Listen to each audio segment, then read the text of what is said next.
Welcome to Jesus Changes Everything, a daily podcast dedicated to providing a fresh look at the ancient and glorious truth that Jesus not only reigns, but is busy about the business of bringing all things under subjection, that celebrates the wonder and the glory that he has been given all authority in heaven and on earth.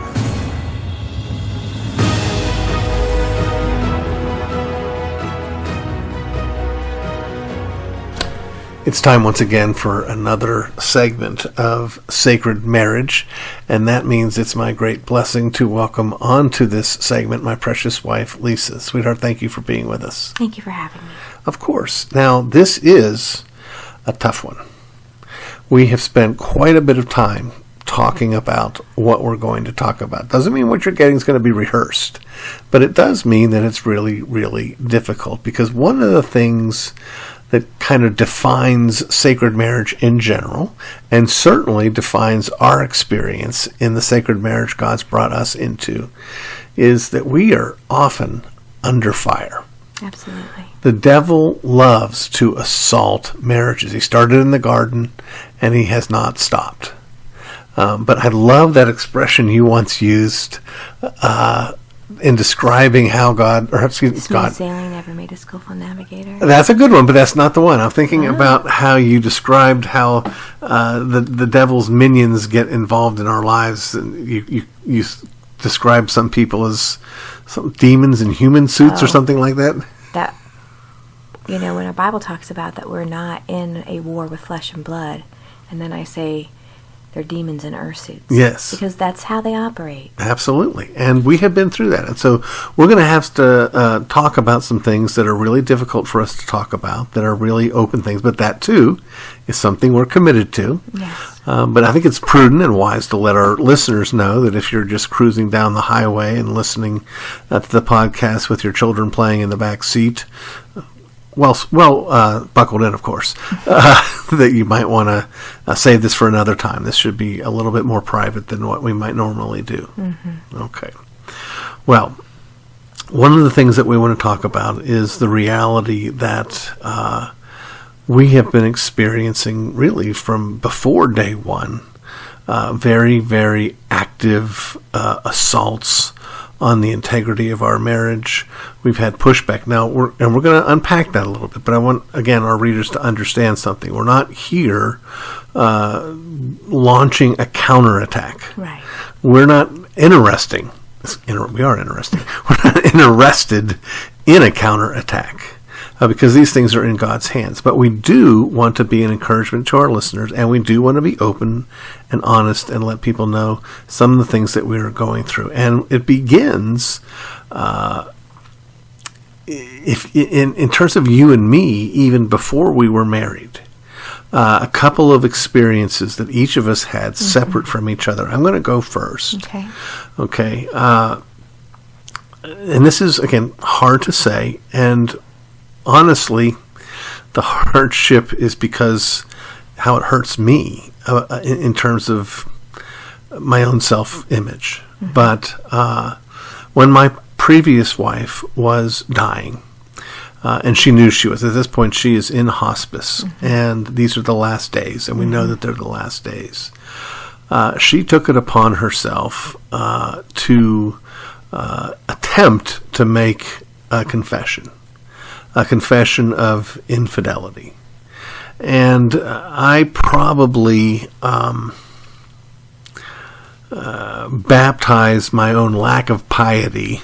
That is, I didn't want to hear this.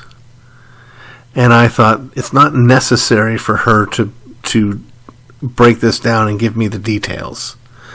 And so I'm going to act like I'm just being super gracious and kind and saying, hey, don't sweat this right now. When the reality is, hey, don't make me sweat this right now. Well, and she was carrying that for so long. Yes, exactly. And she had carried it for quite some time. And I carried that after she handed it off to me. Right. And it was a real hardship. Now, that has a time or two been mentioned again in a context where it's not fighting back against anybody. It's not trying to destroy her reputation. She's gone. But it is part of our experience. What you got dumped with. Yes, and what I got dumped with. Exactly right. And so, somewhere along the way in that previous marriage, there was an assault. And that assault could have come from her. It could have come from her partner. It could have come from both of them together. Well, but you know who the partner is. I do. And that's the thing. Yeah. It wasn't... a distant person. No, exactly. Right. Who attended your church. Yes. And that's hard. But when I came into the sacred marriage between you and me, I carried some of that baggage with me. I thought I had a different baggage, that I was afraid you were going to die. But when I began to get a little bit more open and honest with myself and look back at that moment, it had a powerful impact on me. Again, I'm not trying to... I want people to understand that I'm sharing this for the sake of people understanding what we've been through and and this is what we went through before we came together.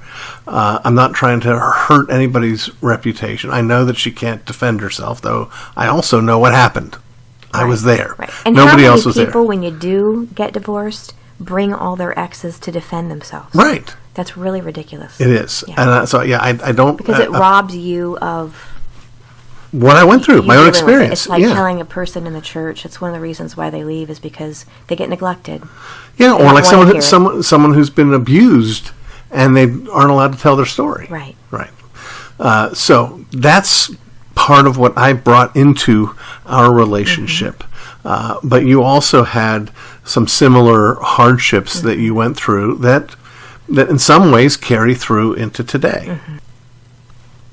First marriage infidelity, and I was only 17. I had been sexually abused by my stepfather for about 12 years. That marriage was a marriage of escape. Yes. And the second marriage was infidelity as well. And on his part? On his part. And that was found out through diaries and then that were just laying around that he had written in, and then the exposure of it. And when that marriage ended, I was a single mom for 9 years. And at that time, I built a lot of character in my life, was very grounded in my church, raising my children. So I never wanted to make that mistake again. And they were two marriages that were, children came from both of those marriages, 2 from the first and 1 from the third. And the second one was in between, but with still the first dad. And, you look back at your life. When you're young, you can't see it. But when you're older and you're starting to grow, you think, I never want to do that again. Sure. I never want those mistakes again. And you carry them. You don't really ever know the impact all the way through your life. Well said. But when I met my third husband, I was a college graduate. I had purchased my own home. I had a career. I was a director of dietetics. And I didn't need a husband. And I really had mentally got to the place where I thought, I don't want to do this again. And when David came into my life, it was a man who pursued me and immediately was very good at, I don't want to say manipulating, but immediately wanted to marry me. Okay. And he was Jewish. And we had a lot of discussions about him converting to Christianity, and he sat with my pastor and talked quite a bit, and we had the approval of my pastor, and we ended up getting married. But prior to that, the thing that was very important to me was fidelity in marriage. And he had a previous marriage that only lasted 6 years, and he had a little boy at that time that was 5. And so he shared parenting with his previous wife, and he assured me there was no infidelity. And I believed him. I didn't go to her to question because I didn't know her. Right. I just believed what he told me because you believe what somebody's telling you right. when you're dating them. And especially when you're an honest person yourself. Right. And, I'm not suspicious. And so, but we did marry. And in the first couple years, his previous wife actually came to me and she said, if I were you, I would look at all of his phone bills and I will tell you that I hired a private investigator because he had cheated on me multiple times. And the last one was with a 19-year-old girl who looked like a 12-year-old. And she said, and I have photos. And she said, I'm just warning you. Well, in my piety, I said, well, he's a Christian now. But what that did was I had to go to him and I'm like, you told me. And I just thought, have I brought a curse on myself? Because he told me he did not commit adultery. And when I brought all of the offenses up to him, he had a pattern about him, and he would write letters to people to fix or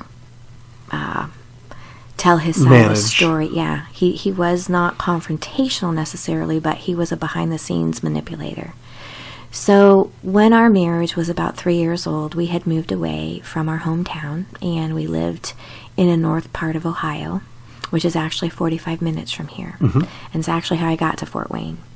And in 15 years of marriage, we had moved a few times, and he had moved his practice 6 times, which is not common in a family practice for a family practice doc. Right, and it is that part of the story is related to the issue of infidelity. But you and I have talked about how this is not going to be a one-off segment, Sacred Marriage Under Fire. It's not only is Sacred Marriage going to continue on, but we're going to continue on talking about sacred marriage being under fire. And starting today with this experience of infidelity. Mm-hmm. I mean, this, dear, when I heard these things from you, mm-hmm. it was just so devastating and in a sense almost made me want to push my own experience further out of my consciousness. Mm-hmm. I just thought it must be just so awful. Mm-hmm. But when I mention all this to say, this is an assault on marriage. It is, and the Bible calls it violence. Yes. Divorce is a violence. When a man does that, it's a violence. Yeah, and I've said this, that when a man does that, especially when it's the man, when a man does that, he's not only blowing up his own home, but he's lying about who Jesus is. Right. And that was a huge thing because David would take us through communion. We had what seemed like, even though we had things I could never point my finger on, I could never figure out why things just never seemed right. We never shared bank accounts.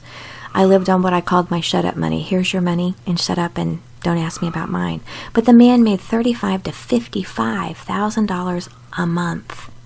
And we had nothing to show for it. I mean, by God's grace, I'm still in this house. But we didn't have extravagant vacations. And at the end of that marriage, there was a $1.3 million tax debt that I did not know about till the end. And by God's grace, it took me years to fight that as well. But I was given innocent spouse for all of that time because I was able to see that he had forged all those signatures.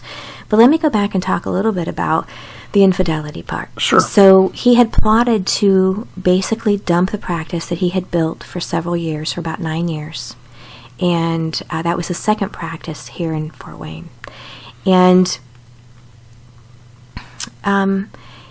he shut that practice down in March of 2013 and only gave his patients a 2-week notice, and he took off to Fayette County and to a practice where he was yielding the same amount of money for doing less, mm-hmm. and he ran to it. And so there was a projected move, and we were kind of looking for houses there, and he was staying away. But we also had foster children at that time. And ultimately, he was just stringing me along because he had an exit plan. And he had a friend who did this, and he would talk about his friend that he knew, a guy named, I think, Jerry, that he went to college with, and who had a child with the baby mama, stayed with her till the child turned of a certain age, and then bailed, and just basically played house, but never told the woman his plot. Right. And that was what David was doing. The ironic thing, though, was I never thought he was cheating. Okay. And I think that I'd seen him many times with women in the car that I'd pass by, and I'd ask him questions, and he'd just say they were taking indulgence. I just believed him. Again, this goes back to, we had kids. We were doing life. We were fostering children. We were pouring into lives. We were active in our church. We were taking communion. And when this happened, we had just started a brand new church. We were 4 weeks into that church, and David took off. And we went through the entire summer and fall, and I happened to find a prescription that he wrote in my name in his dressing area. It was literally when I was putting laundry away, it fell out. And we don't have Chester drawers or anything because we have built-in closets in this house. And I called a friend of mine who was a sheriff and said, what do I do with this? And he suggested I call the DEA. When I called the DEA, they called me back and they let me know that, or they asked, did you know that your husband was being investigated? Yeah, which preceded you finding this thing. Yeah. And so I didn't, but as she knew that our marriage was falling apart and there was a lot of sketchiness going on, she had to bring checks up to validate all of the things that they had found for him. And then she told me he was going to get arrested. She just couldn't tell me when. And I felt like my life was falling apart. My children were going off in different directions, and I was heartbroken. And on top of that, we had 2 foster children that we were planning on adopting just days away from. One we were fighting for in court, and that was also just, blown up by all this. Yeah. And so the day came when he was arrested, and my son was with him. Our son was with him. And that child had been so brainwashed by his dad that he had a knife, and his dad was grooming him to harm his mom. There was so much violence going on mentally that had been going on. And you just think, how can that be normal from someone who just seems like the nicest guy ever, who's so bright-minded? But it was. And it continues. And so, sure enough, he was arrested. And I had been praying over those course of time that God would do whatever it took to bring him home. And he called and he said, I know you've been praying this. This is it. I'm a changed man. Can I come home? And I was just really teeter-tottering because part of me thought, I just want our family back. I don't want a broken family. And the other part of me thought, no, you've just destroyed everything. Right. But I said, there's 2 conditions in which you can come home. Number 1, will you commit to counseling? To which he said yes. And number 2, have you defiled our marriage bed? To which he said, no, I've never done that. And I believed him. So in the course of that, he came home, and a few days went by, and we had things that we had to return back. He had to return back his passport and things like that, and he was doing shady things then and giving them a passport that was expired. And I remember just looking at him thinking, that's not a changed man. He's Right. just still looking for a way to just get one over on somebody. And ironically, December 4th and December 10th, he came home, I think, on the 14th. December 4th and December 6th, I had a dream. And that he was cheating. Right. And I heard him in the midst of the stream call the girl by name. And then the part of the name left. And I woke up just thinking, I never had anything like that. So I woke up and I said to David, have you cheated on me? And I said, I heard the girl's name, and her name ended in a long E as in Wendy, not as in Candace. And his legs started shaking. And he said, well, there's this girl named Angie. But I was sharing the gospel with her, and that's all it was. And she got saved, and a couple days later it came out that that was not what they were doing, that they had an intimate relationship going on. And I had committed myself to staying in the marriage even at that point. And at that point, he called her, and the three of us had a conversation, and he said, I've just confessed what we've been doing. And she breaks down in tears, and then she is a person who has no home, she has no car, she's dependent on a doctor. And the conversation was a really difficult one, because I was really had a lot of compassion toward her, but because she's just crying, saying, David, why would you do this to me? You know all the history. And he's like, well, I just thought you were nice. And I'm just like, no, that's not what he thought. I said, Angie, I don't want to insult you, but I'm telling you, the reason he chose you and not a doctor or not a nurse is because you looked at him in a glorified manner. You don't have a home, you don't have a car, and so you're not really going to question his lifestyle because you're getting something from him. And to which she had believed that he was a gift from the Lord, because she'd gotten a word of prophecy at her church. Oh, mercy. And he was going to church with her. So that was really weird. And I told her, that's not how God does things. It's not. And I said, you know what, Angie, I want to give you a piece of advice. You were bought with the blood of Christ. And you don't give yourself to any man, let alone a married man, and defile someone's marriage bed, because that is a judgment upon you.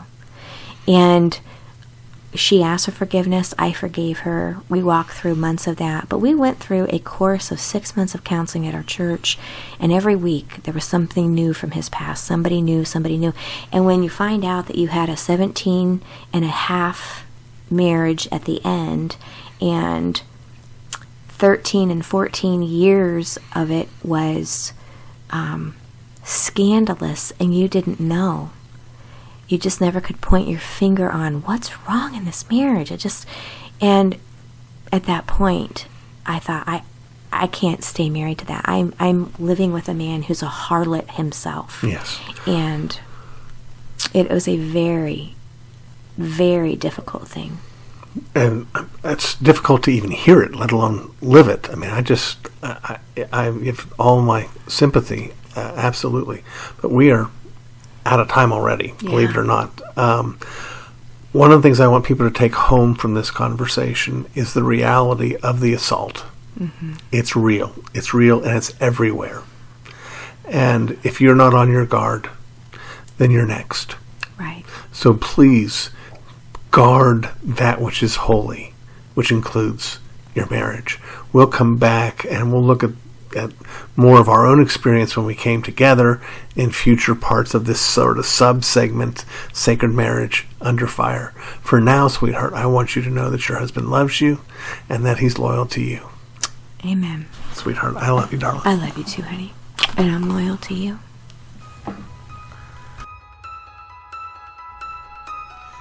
You've been listening to the Jesus Changes Everything podcast, a production of Dunamis Fellowship, the teaching outreach of Dr. R.C. Sproul Jr. If you've enjoyed this podcast, we encourage you to subscribe, which you can do at all the usual outlets, to tell your friends, and to spread the word. To learn more about the work of Dunamis Fellowship, please visit rcsproulJR.com. And join us next time on Jesus Changes Everything.